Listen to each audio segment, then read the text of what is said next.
the entire philosophy of the human race could be summarized in YOLO, lol.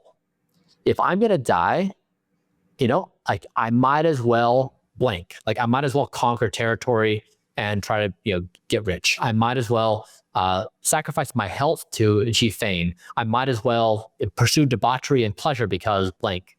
And so most of the world operates on this principle where they say, I'm going to die. Like, what does it matter? And I'm saying to them, like, you don't understand. There's this really new important question, and you really want to know if this is true or false.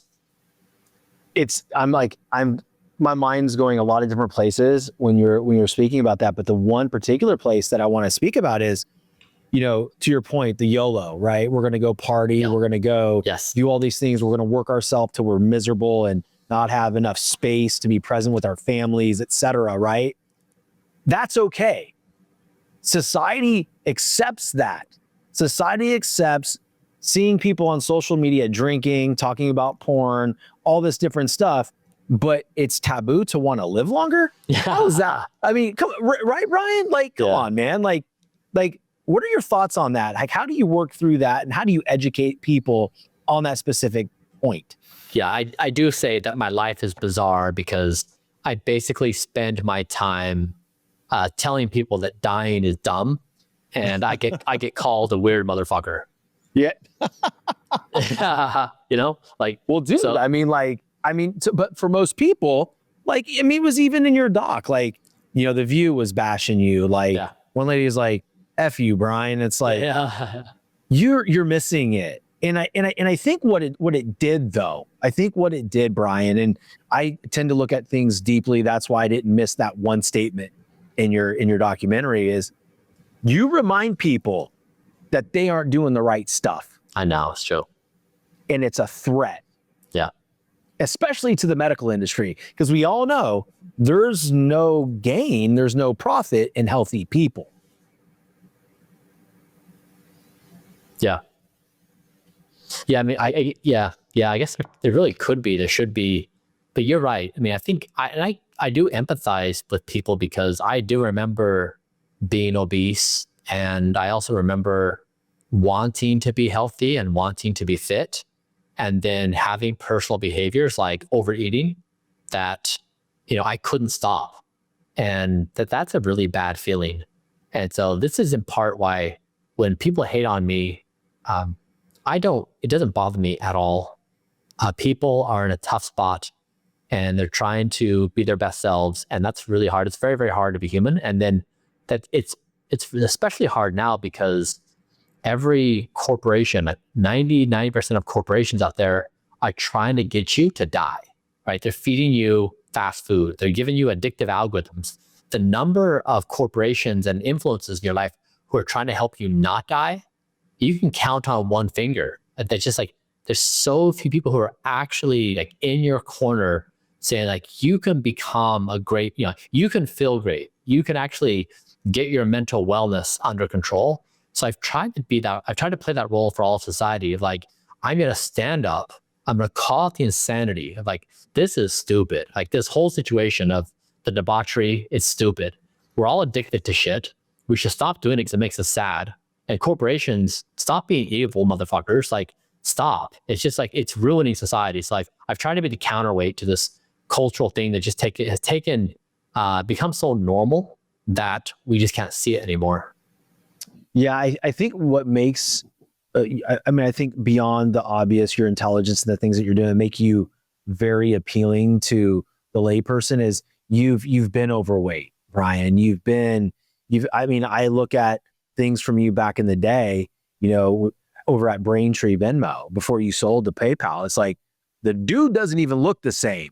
Like it's not even like a body issue, right? It's like the face, the hair, the skin, the everything. I think it would be important for the audience to maybe walk them through how you felt post Braintree to lead you to where you're at right now. Yeah, it's like it's an omnipresent fog. You wake up in the morning and your head hurts. So it takes like 45 minutes to just get basic blood flow. Mm-hmm. And then like you feel okay. Let's just say you get an exercise, you get something done for 30 minutes. and you're feeling okay. And then you kind of grapple with your first temptation where you're at a meeting and there's croissants and muffins and, whatever. And you're like, do I? And then lunch, you've got a brownie and chips and like breaded stuff. And then dinner, it's like you just like start that process, and then all day long it just kind of chips away. But at night, you're just so worn out and you're mad at the life, and you've had a fight with your partner, and you've got something wrong with work and like whatever, and you just want to sit there and be a zombie because everything just hurts. Like life just hurts. And this is why, going back to your comment, Shawn, of why I said the most powerful thing I discovered was decision making is better done with my body than my mind.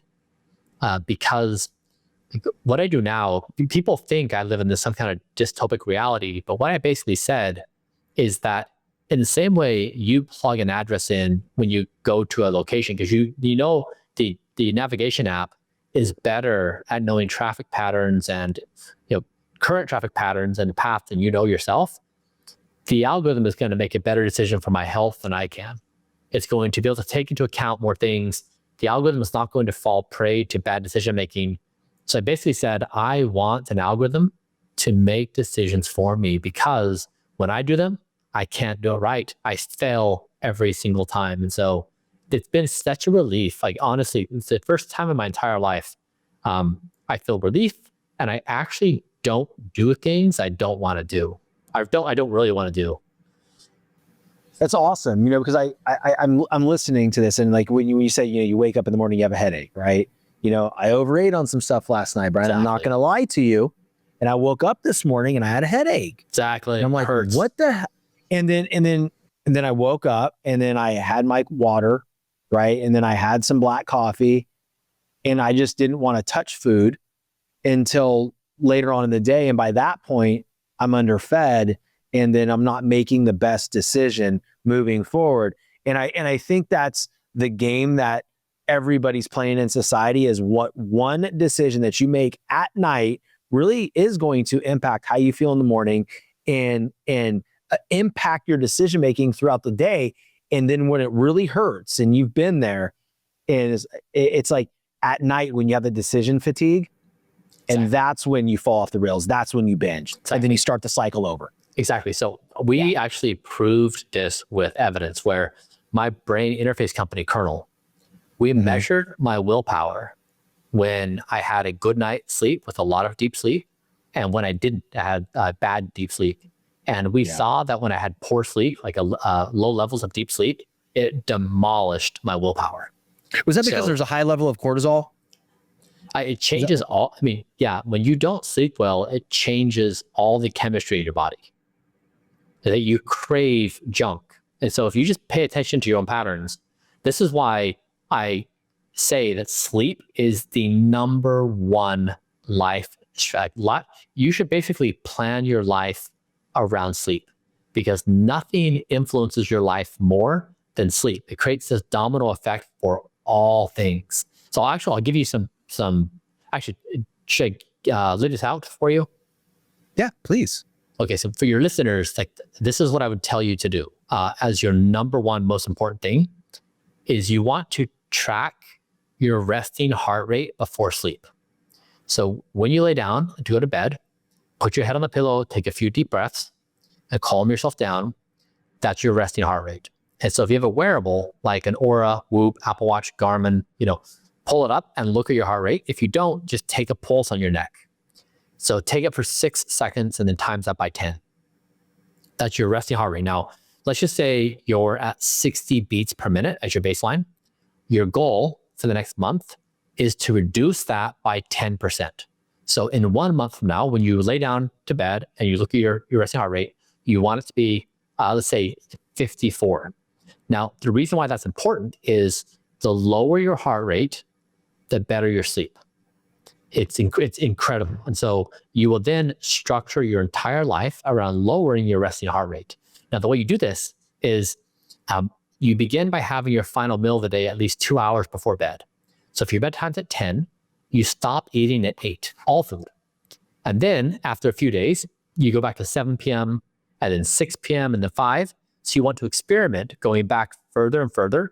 You're going to experience some level of discomfort. You'll be a little hungry. That's okay. You'll be fine. I eat my final meal of the day around noon each day. So I read that somewhere. I do it for my resting heart rate. Because if I do it right, my resting heart rate before I go to sleep is going to be 44.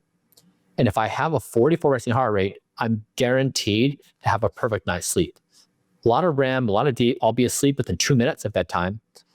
But if I eat at 5 or 6 p.m. and if I eat pizza or pasta, my resting heart rate will jump from 44 to like 56, 60. It will demolish my sleep. Like it would be an absolute wreck. So one is eat earlier, eat lighter. Number two is you need to have a wind down routine. So you need to calm your nervous system down. Like you may be, really excited, you may be really sad, you may be frustrated, you may be angry. But I have this internal monologue every night where I talk to ambitious Bryan and anxious Bryan and dad Bryan, and they get to express all their concerns or ideas. I reassure them like I hear them.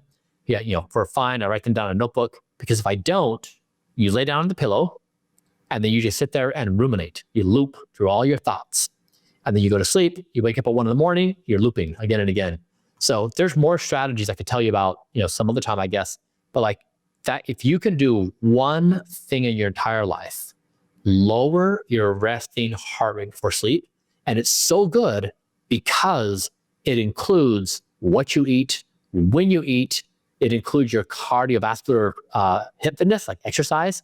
And once you get good sleep, you then have substantially more willpower, which means you're more likely to exercise. If you exercise, you're more likely to eat well. So it's the single most powerful marker because it sits at the epicenter of the domino effect, either for positive or for negative. But it's like, I've not found anything as good as that, of like just simplifying all of life into one biomarker.